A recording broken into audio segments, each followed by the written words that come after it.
Hello and welcome to Farm Connections. I'm your host, Dan Hoffman. On today's episode, we visit Gnomestead Farms to learn about their special breed of rabbit, the Gnomish Giant, as well as discuss the other revenue streams that make up their farm, and the University of Minnesota Extension provides us with another best practices. All here today on Farm Connections.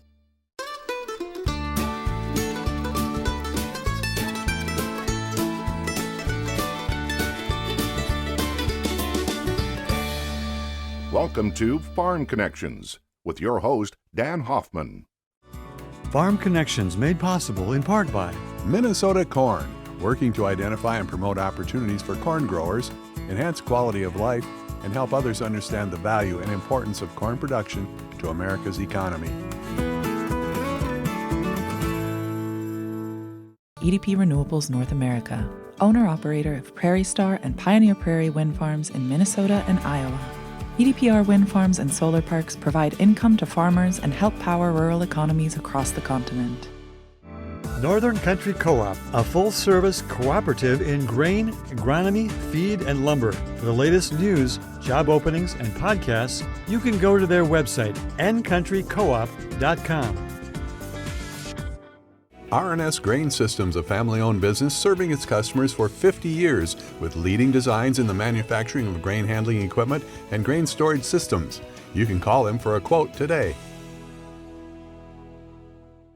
Employee-owned AgVantage Software, Rochester, Minnesota. 47 years designing and developing agribusiness software for grain elevators, feed manufacturers, producers, fertilizer and chemical dealers, co-ops, seed companies, and fuel distributors.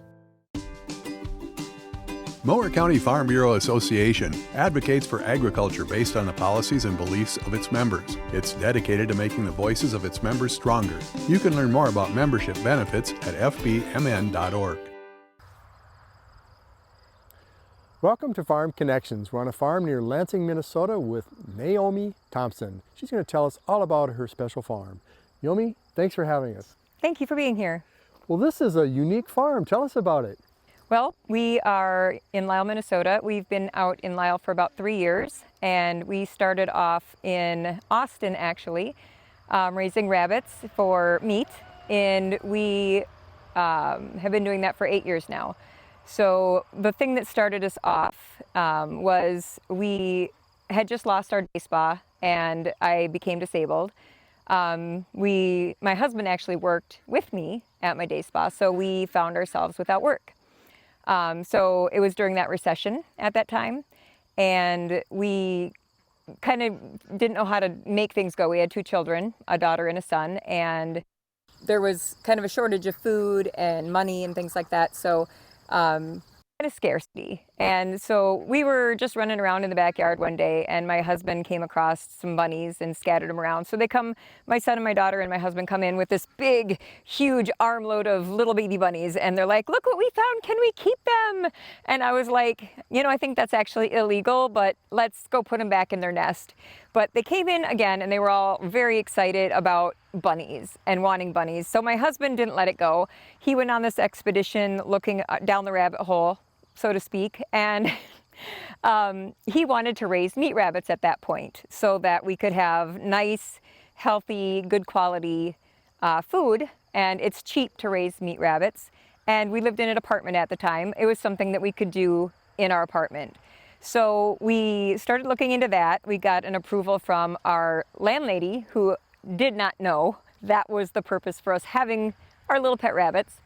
But she approved it, and so we got 3 does and a buck, and got some cages and things like that, and started producing meat in our apartment. So a rabbit itself can produce up to 12 babies per doe.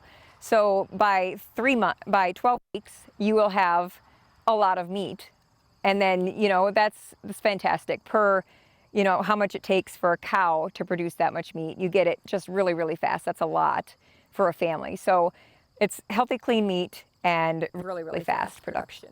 Naomi, when you speak of quick turnaround, gestation, growth, how many weeks for one generation?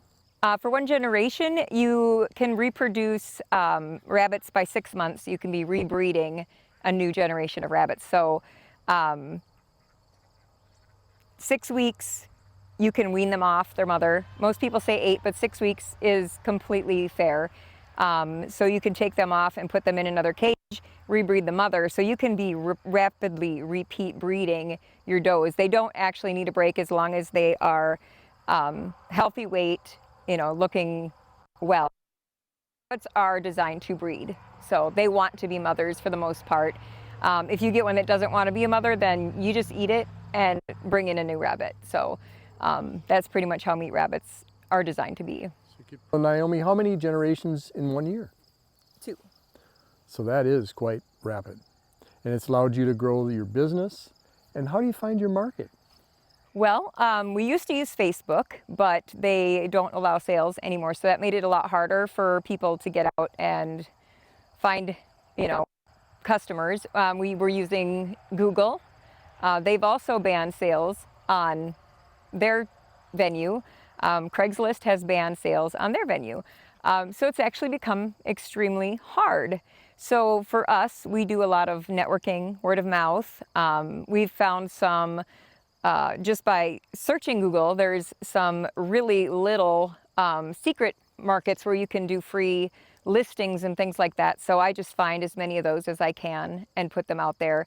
And then I have a website where I'll just funnel them back to my website. So that's one way that I've managed to find customers. And then going to farmers markets. So again, networking is a big part of it. No doubt after a while you build a customer base and they tell others. Right. Yep. Repeat customers has been huge for us. Any restaurants or supermarkets where we can find your product? No, we don't have a license for that. That's a special license.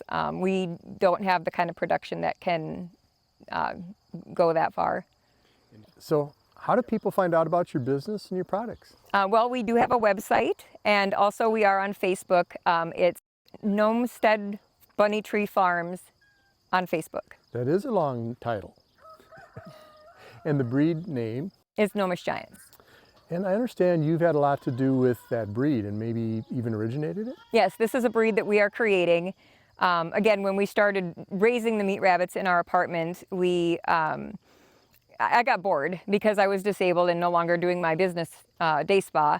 I needed something to occupy my mind. And so I started looking into what created a breed, what breeds that were out there, and I wanted to do something for myself.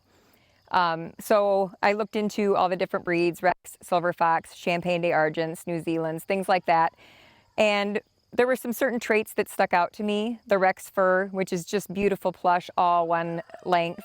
And the Silver Fox, which has ticking, the silver ticking across it if you go like this. And so I decided that I want to combine those two and make a giant meat rabbit that grows really, really fast, but has these beautiful pelts so that people can work with those pelts and, make like coats and things like that, gloves and boots. And Naomi, what are the products you actually sell? okay, so for the meat rabbit itself, you have the rabbit live, you have the meat that you can produce. You can make dog treats out of the ears and the feet. You can make the pelts into all kinds of things, from boots to coats, to hats, mittens, things like that. Well, that's extensive. You're making a lot of good out of one animal or one rabbit. Yes. Who does the harvesting? My husband at our place. So Gideon actually does the harvesting. Yep, I do some helping. I help with the bagging and the washing, to clean it all up. And then we sell the meat from our farm to customers and eat it ourselves also. Why should someone want this food product? Well, it is low in cholesterol, low in fat, and very tasty. If you've had rabbit, you will never want to go back to chicken again.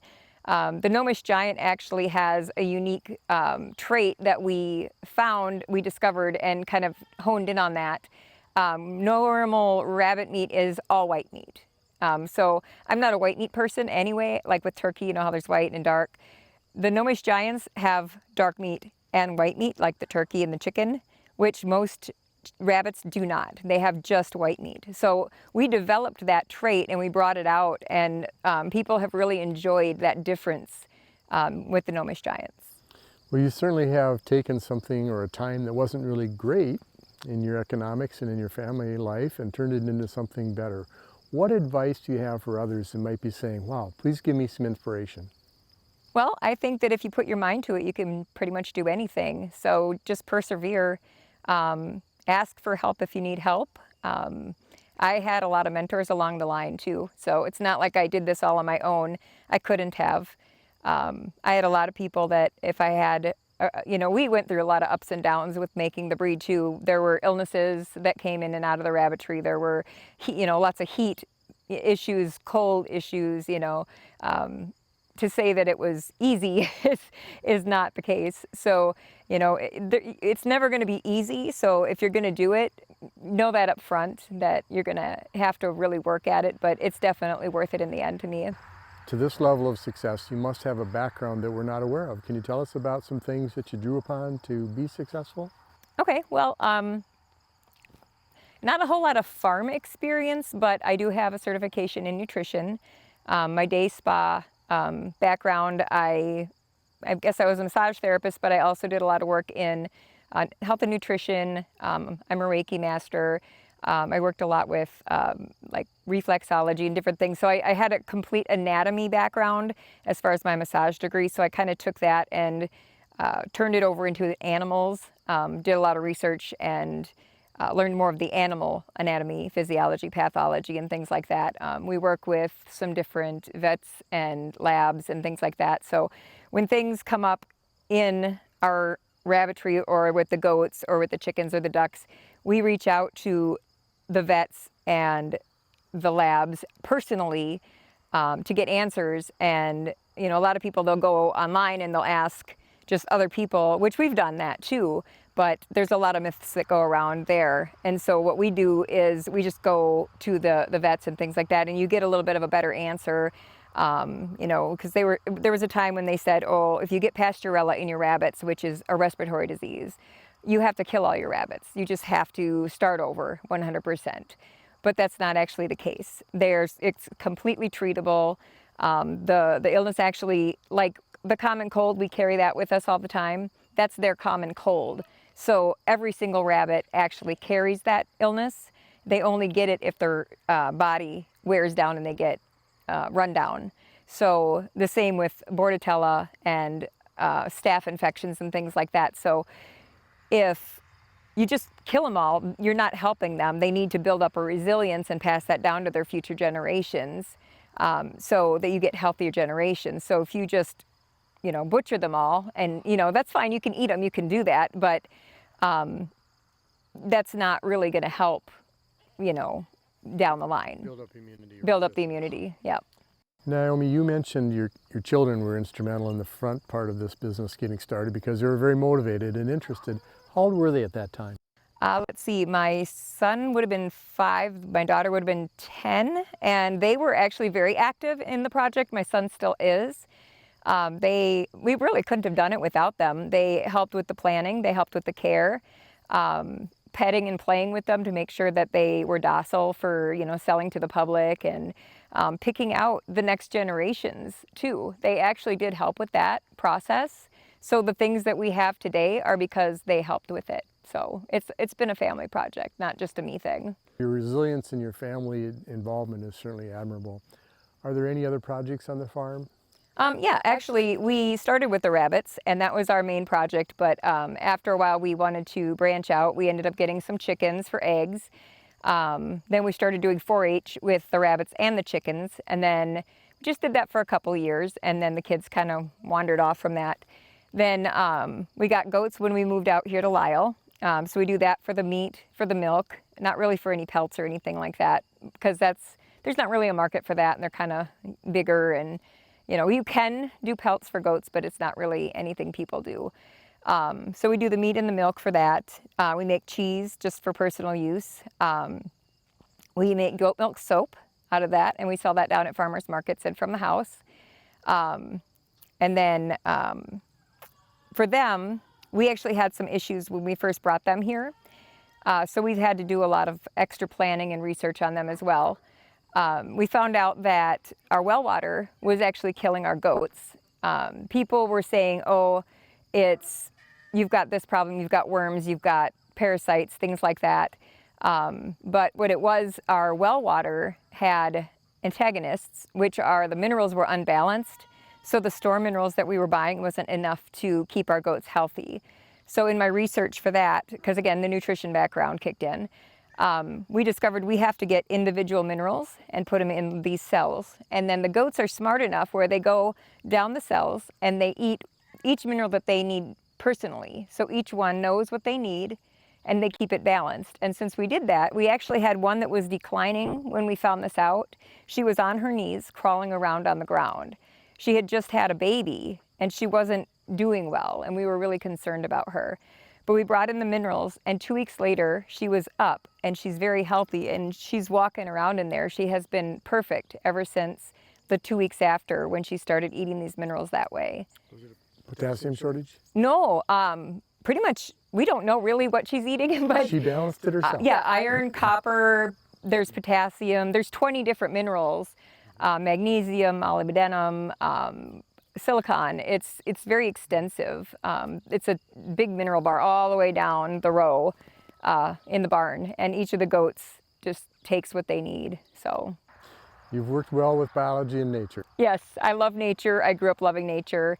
It's always been my goal to live off the land and make our own food and just, I don't know, produce our lifestyle. Like we make our own soap, we make our own laundry soap, we make our own dish soap, you know, things like that. That's always been my goal in life. So Naomi, thanks so much for sharing with us today. yes, thank you very much. Pleasure. Stay tuned for more on Farm Connections. Farm Connections Best Practices brought to you by Absolute Energy.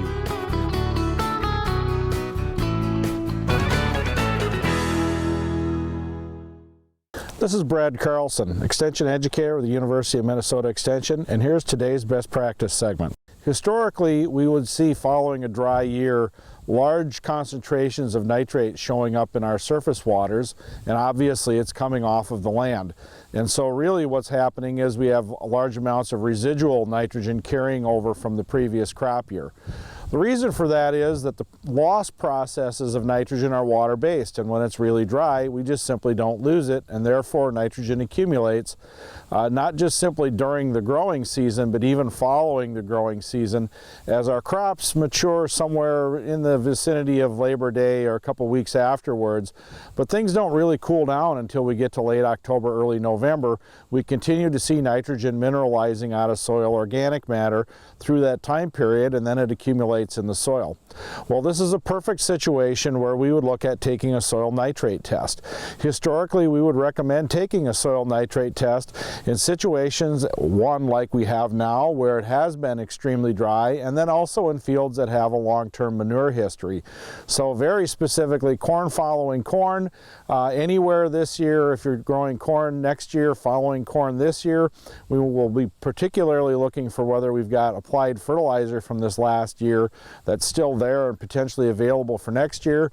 And then corn following soybeans, where we have a manure history, where we would also expect high levels of nitrogen to be mineralized out of the soil organic matter.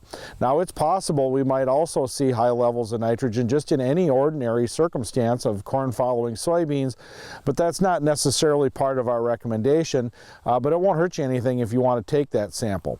The recommendation is to take a sample down to 2 feet deep, because nitrates are mobile in the soil profile. It's got to go much deeper than what we would normally take for a P or K soil test, and to try and take that sample as close to the time of crop use or planting as we can. So in south central Minnesota, you're primarily looking at taking that sample probably in late March or early April, and then adjusting your nitrogen rate according to the amount of residual nitrogen that's found in the soil.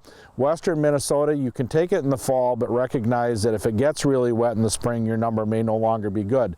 Look for the University of Minnesota Extension's website, type in soil nitrate test, and you'll find the chart to interpret your test results. This is Brad Carlson with our Best Practices segment.